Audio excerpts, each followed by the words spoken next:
let me tell you something. I later on somebody sent me the link and I listened with fascination. You guys, your breakdown analysis of Rap 101. And I realized that that's the power of music. If you're able to put out ideas that allow people to dissect it their own way. Look, long and short is that song Rap 101 is quite simple. It is a satirical look at how we try so hard. We put up appearances and trying to be rappers or entertainers. That at some point the perception we put out that helps us, we become prisoners to that same perception. Go everywhere, you forward and shit. Instead of the perception that helps us get up the ladder, benefiting us personally, we become trapped in those things. So it was me taking a look at that. So if you even notice that the third verse, Mr. I said your manifesto, she good day, and I had in the corner, all these kind of things. Because at a point in time, people knew me to be wearing all these chains, and it was such a burden in the sense of who now should chain I don't own your manifesto. I understand. So I think it was just satire, and I'm never afraid to be misunderstood.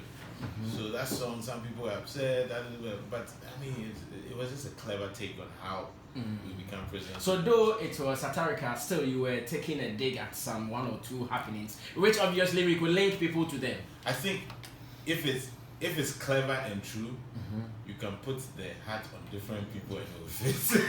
That's what makes it interesting, in that regard. But we have known that if I want to mention names, I can. So don't speculate. Have you ever mentioned any name like that? I believe when it came to mentioning names, I did. Yes, I don't shy away from anything in that regard. Which one did you mention the name? I'm still trying to. Guys, any of you can help? Trim. No, I'm trying to remember one day you were so particular that this. But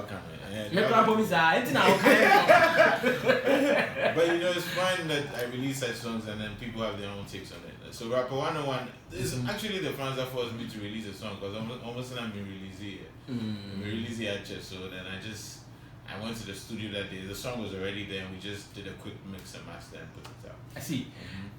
So does it mean what these days no more big chains because your neck was breaking? You know the funny thing? For 3 or 4 or even 5 years I haven't been wearing them, but people haven't noticed.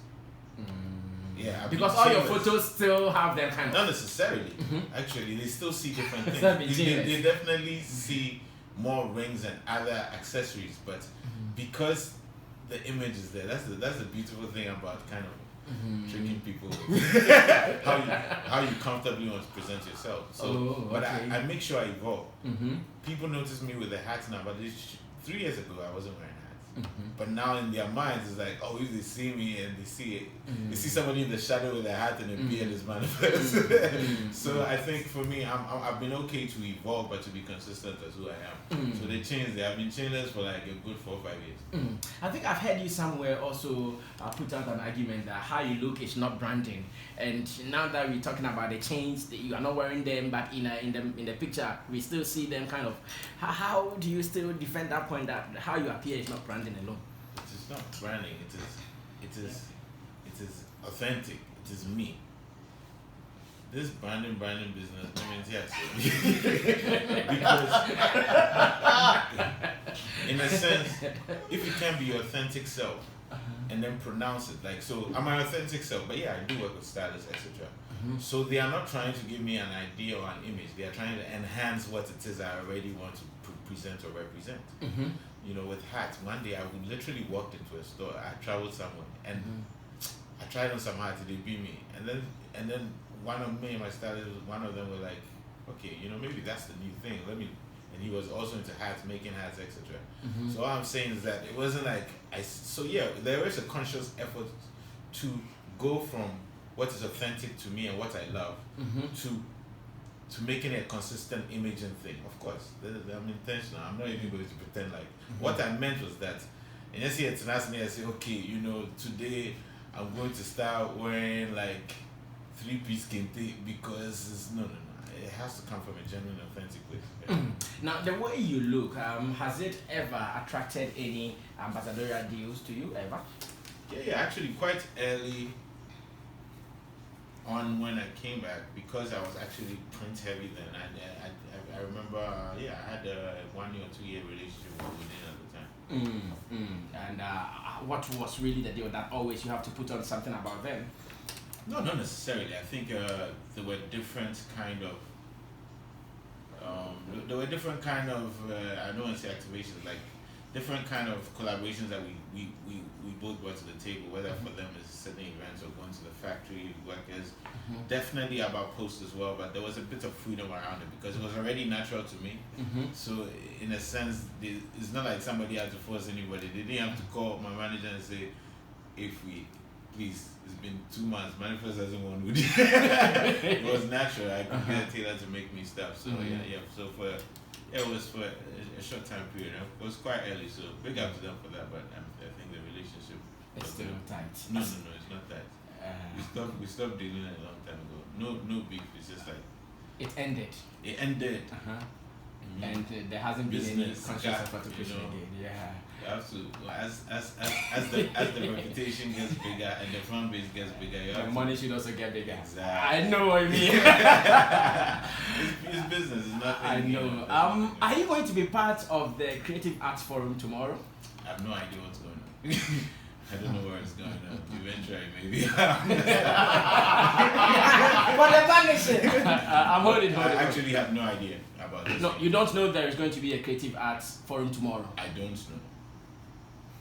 I see. The Ministry of Creative Arts, they are organizing a forum for There's a Ministry of Creative Arts. Oh, money. I thought it was under like tourism and culture. Yes, still together. Ministry of Creative Arts, Tourism and Culture. Oh, okay. Revamped. Remixed. It's been remixed. Yeah. Okay, go ahead. There has been an overhaul. Yeah. Wow. I prefer. Hey! Mohe Obi also become Anyway, go ahead. Yeah, so they have put us together. They want us to meet at the National Theatre tomorrow to have a discussion on the industry. I wasn't invited. You were not invited? No, I haven't received any invitation. So the next one. So let's talk about when the next one I receive an invitation. Wow. Good morning to Socrates Safo. We've discussed this particular issue this morning as to why they have not extended individual invitation to some particular people in the game. And he said, oh, it's an open invitation. If you think about the industry, you hear and you'll be there. That's fine. I mean, if that's the kind of thing it's a forum, it's fine. If I haven't heard of it, nobody needed to tell me personally. Not that important.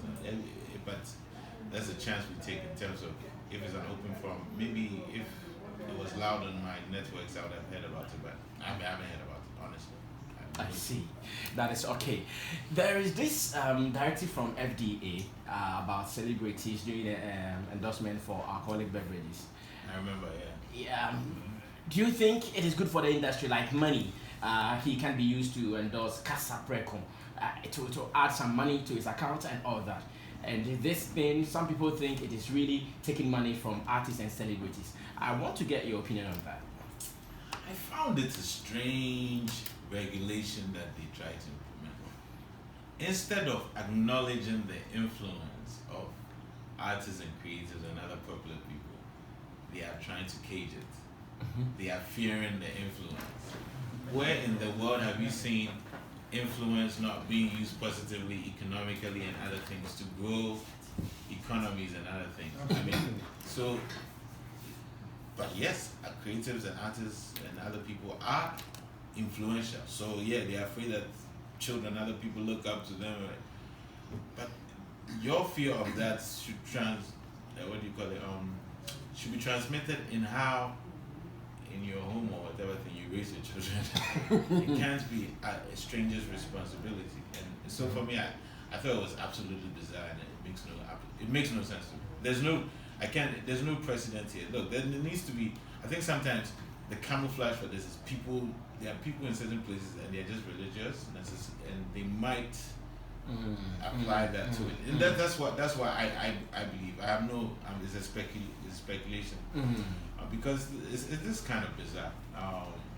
everything is about being responsible.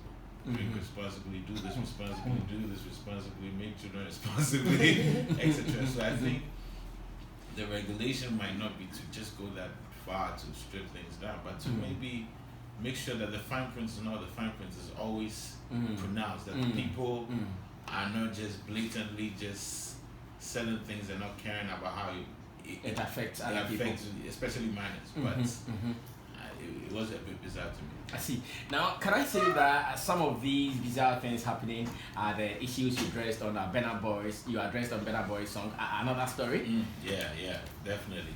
What was really the theme of your verse on the song?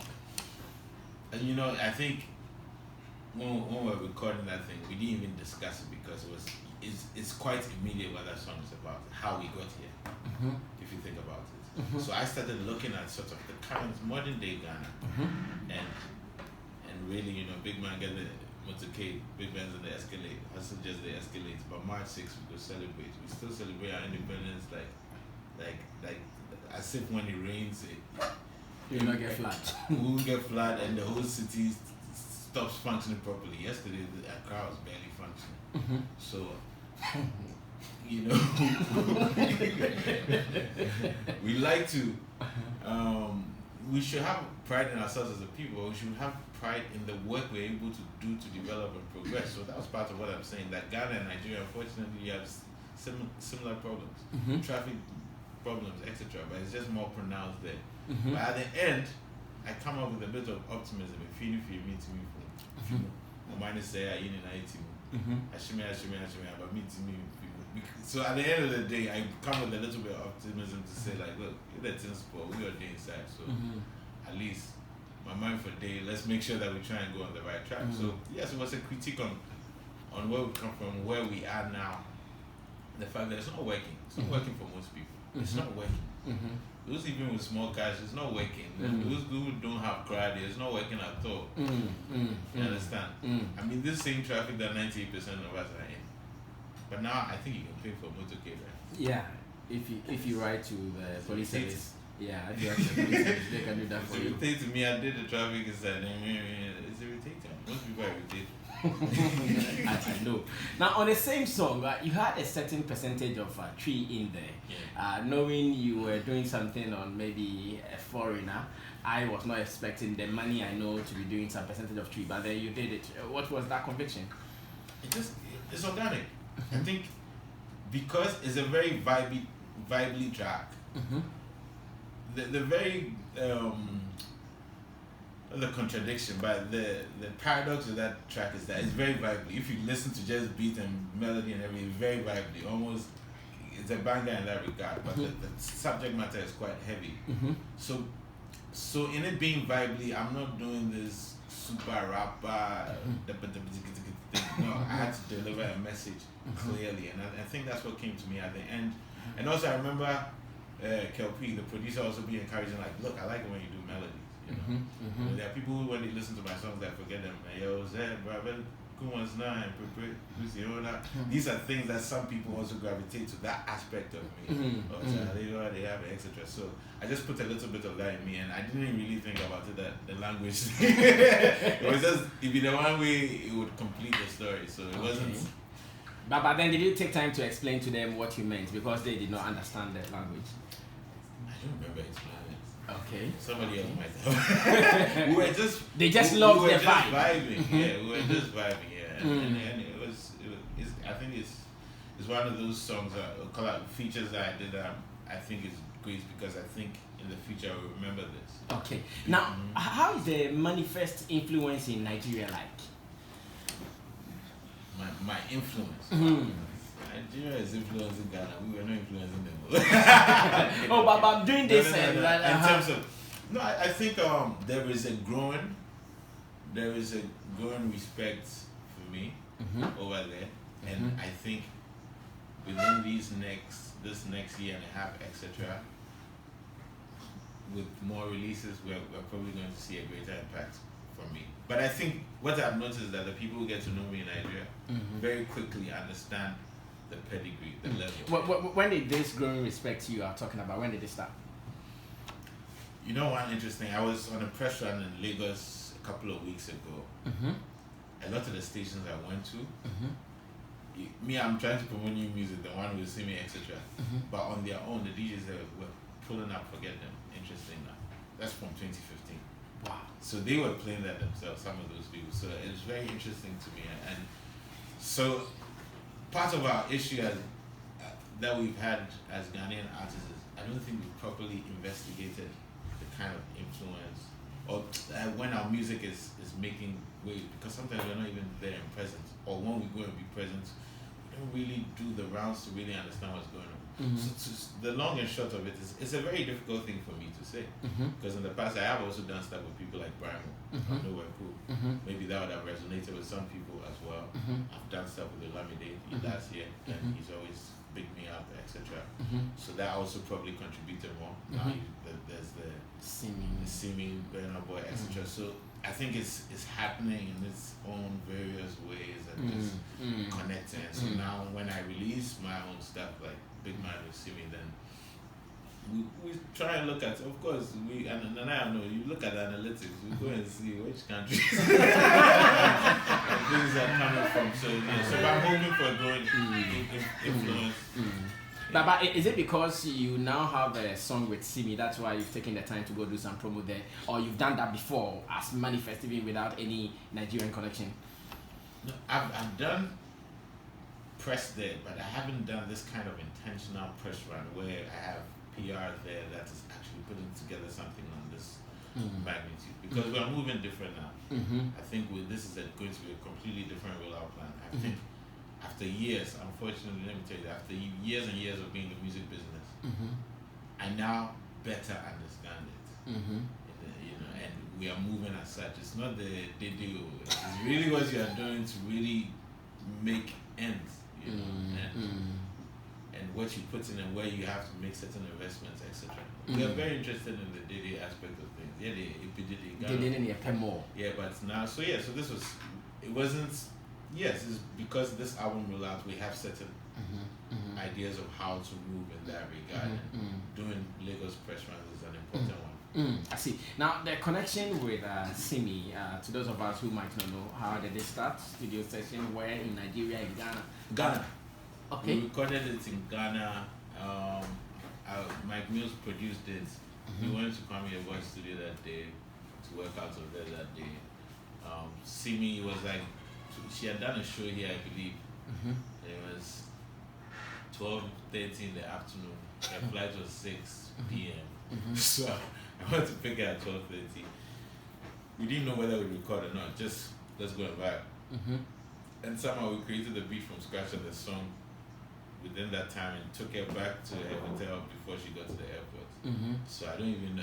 It was a miracle actually. If I think about it, that happened within that time frame. But we had connected previously before that, so there was an intention for us to work together, and we made it happen. It was very easy and effortless. I see. Now, let me compare what you did with her and maybe to the Western world, where you would have to go through record labels, agreements signed here, sharing of proceeds, rights, and all those things. Did you do all this with her? I've been doing that with people. And the tragedy is that in Ghana, sometimes when you ask people for, so what are the splits? People don't even have basic contracts. They're not registered as writers, as different things. So yeah, all that was that. Oh, okay. We make the music, but after we make the music, the business of the music should be correct so that we all can benefit from it.